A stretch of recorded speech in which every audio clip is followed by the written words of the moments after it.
This is Dr. Nida with Keys of Health. As you saw, today we will be talking about hygiene. Back in grade school, we used to have hygiene class during homeroom. I remember the teacher showing us how to brush our teeth properly and clean our tongue and how we should use a washcloth while showering. I don't remember much else. It must have been too boring to remember.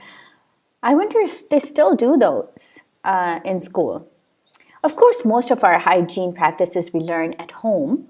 So what exactly is hygiene and what is the big deal about it?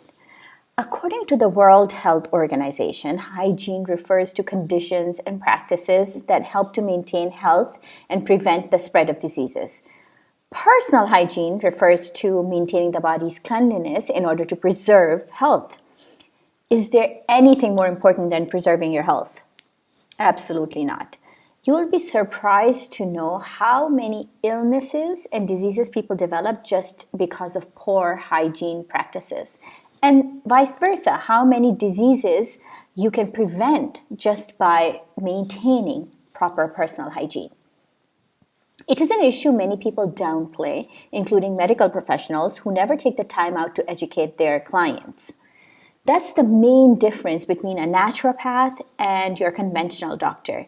The naturopaths focus on educating their clients to help them become more aware and eventually take charge of their health. Proper hygiene is one of the keys of health that can literally transform your life. Hygiene is not only knowing how to brush your teeth or clip your nails or wash your feet. Sure, these are important, in fact, very important, but the topic is much deeper than that. Proper hygiene is a lifestyle, and lack of it can have damaging effects on your health. Let's take oral hygiene, for example. If you have had bad odor and your only solution is to pop a Tic Tac or chew gum, do you think it's actually addressing the problem? Sure, you're aware about it and you're trying to do something about it, but is it the right thing to do? Not at all. In fact, you're aggravating the problem and making it worse. I'll tell you how. First, you have odor because you have bacterial imbalance and the bad bacteria have multiplied or taken over and they've become out of control. Second, do you know what feeds the bad bacteria?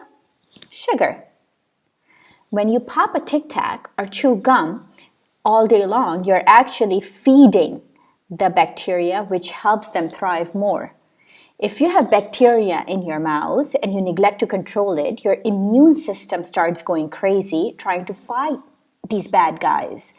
The result is you feeling tired, lethargic, weak, fatigued, uninterested in doing anything, inability to focus, and you can't figure out why. All the while, the culprit is literally right under your nose. That is why it's so important to be alert about your personal hygiene. Our body is interconnected. Any area of the body affected or neglected will have consequences all over the body. Let me give you another example we're all guilty of doing. You eat dinner, the food is still warm, you clean the kitchen, and step out and forget to put the food in the refrigerator. It stays on the countertop all night. Warm kitchen counter is an ideal environment for bacteria to thrive.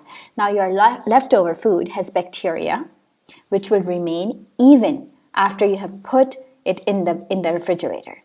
When you eat this food, the bacteria enters your body and makes your immune system busy. If you're exposed to a virus at this time, your immune system is already weak from fighting that bacteria that you have ingested and won't be able to fight off the virus and you will get sick.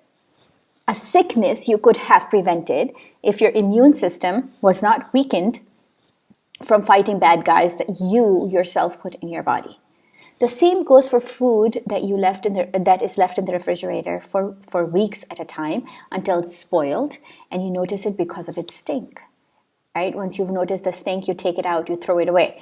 Once you throw out the food, you think the problem is solved. You go on with your life. But the stink was caused by bacteria. Bacteria are airborne. Now they have taken over your refrigerator as their home.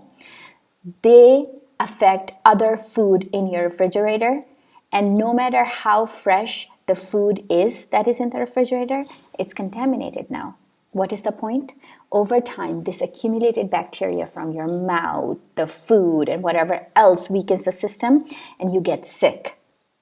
On the other hand, if you have a habit of being careful about these things, these small details, and are careful about proper hygiene practices, you can really enhance your life and your health.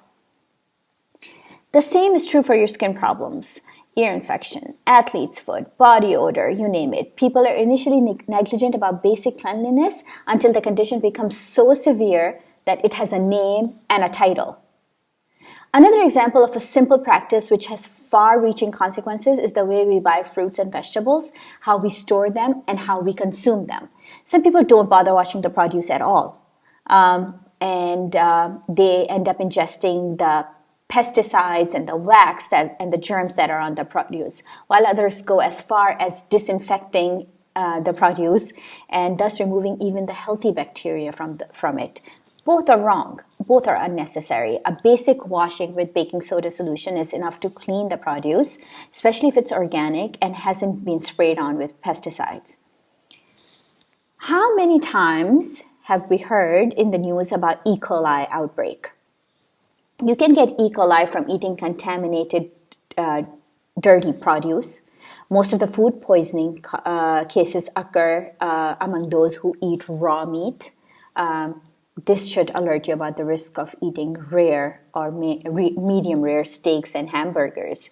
The same is true about washing your clothes. Some people wear the same clothes for days and don't bother washing, while others use excessive amount of detergent and fabric softener and whatever else is out there that the marketing gurus are trying to tell them to buy. Both are slowly killing themselves, one through wearing clothes full of germs and dirt, and other by exposing their bodies to insane amount of chemicals. You should really study the effects of these chemicals over your body, skin, and mood, and even nervous system.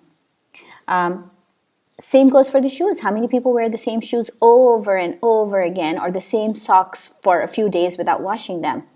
Dirty socks in dirty shoes on sweaty feet are an ideal environment for bacteria to thrive. So don't be surprised if you develop athlete's foot or your feet begin to stink.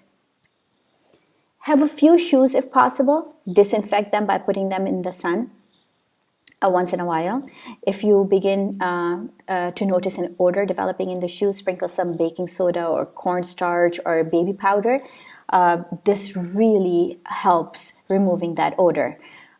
These simple practices can prevent a lot of embarrassment and discomfort in the long run.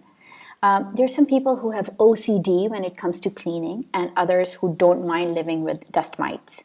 Please study how dust in your living space affects your respiratory system and how it damages your health. My point is simple. Your personal hygiene and the cleanliness of your environment are directly related to your overall health. I want you to be aware of the fact that hygiene and clean environment with proper knowledge and understanding of what is good for you and what can harm you can be enough to protect you from ever getting sick. My message is clear. Learn as much as you can. Don't underestimate hygiene and cleanliness and its effects on your health. And your personal hygiene alone is responsible for your mental, physical, emotional, and social well-being. If you have a clean life, you will feel well, you will look good, and you will be productive. You're serious about your health because you're here seeking knowledge. Keep on going.